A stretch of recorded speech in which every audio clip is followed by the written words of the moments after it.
हमारे देश में नवजात शिशु से लेकर 1 साल तक बच्चों को घुट्टी पिलाने की प्रथा है। कोई इसे घुट्टी कहते हैं, कोई इसे गुट्टी कहते हैं, लेकिन है ये प्रथा पूरे भारतवर्ष में और ये आती है हमारी आयुर्वेद की परंपरा से। अब कई लोगों को इसके बारे में आजकल जानकारी नहीं होती, खास करके जो युवक युवतियां हैं, नई शादी हुई है, बच्चा हुआ है, लेकिन घर में शायद बताने के लिए बड़ा बूढ़ा कोई नहीं है, तो उन्हें पता नहीं होता गुट्टी दी जाए या ना दी जाए तो कैसे दी जाए, कितनी दी जाए, क्यों दी जाए और उसके क्या गुण हैं, कब किससे देना चाहिए। इसलिए हमने तय किया कि जो हम अपने घर में मेरे पोते के लिए जो गुट्टी दे रहे हैं आजकल, उसी को आपके सामने रख करके आपको बता सकूं कि हम एग्जैक्टली क्या कर रहे हैं। तो यहाँ पर हम लोगों ने गुट्टी के लिए जो मोटा मोटी तौर पर जो 20 या 25 दवाइयां हम लोग अपने व्यवहार में लाते हैं, उन्हें हमने यहाँ पे सजा करके रखा है और एक एक करके मैं आपको उनके बारे में बताती चलूंगी। स्टार्ट।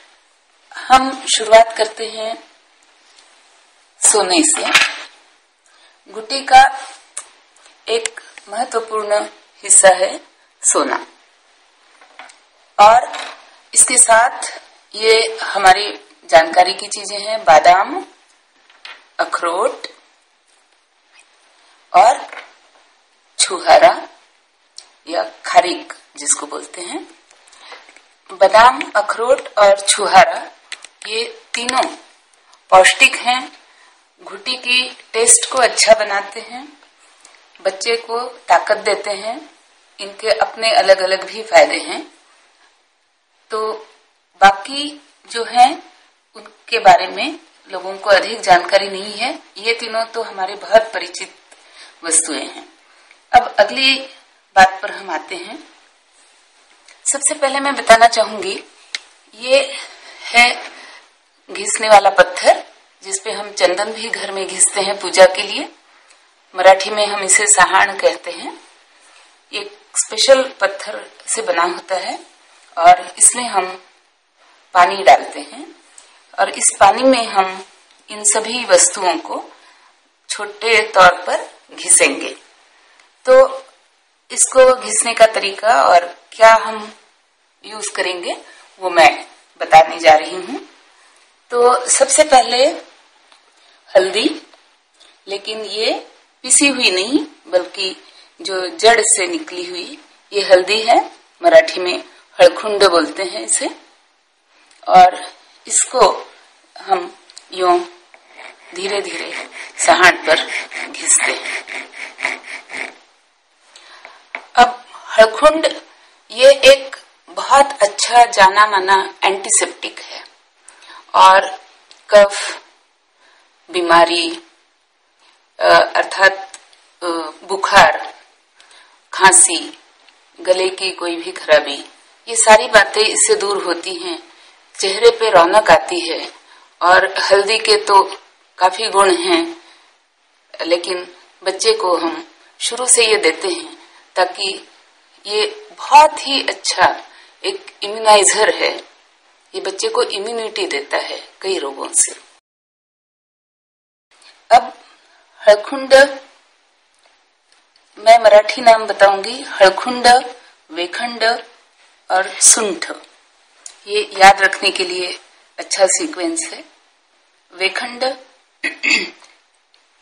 ये एक दूसरी बूटी है और इसकी पहचान ऐसे होती है कि इसकी सुगंध इन सभी दवाइयों में सबसे तेज सुगंध और बहुत ही भीनी सुगंध इसकी है।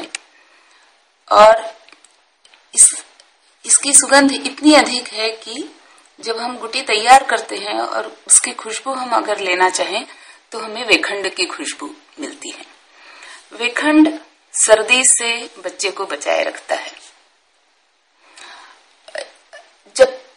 अगर हम गुटी भी ना दे रहे हों, लेकिन फिर भी जब बच्चे को नहलाते हैं तो नहलाने के बाद इस वेखंड की पाउडर बना करके हम बच्चे के शरीर में लगाते हैं, खास करके सर्दियों में, ताकि बच्चे को सर्दी ना लगे और एक भीनी सी गर्मी जो कि बच्चे को बहुत कंफर्ट देती है, वो गर्मी बच्चे के शरीर में इसकी पाउडर लगाने से रहती है।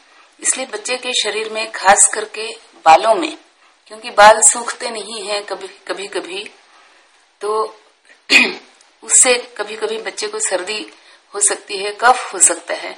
उससे बचने के लिए वेखंड की पाउडर भी लगाते हैं, पर घुटी में भी हम वेखंड का प्रयोग करते हैं। इसके बाद सुंठ या सौंठ, इसके बारे में तो सभी लोग जानते हैं। ये उष्ण है प्रकृति से और कफ नाशक है, खांसी नाशक है, और ये भी बच्चे को अच्छी इम्यूनिटी देती है।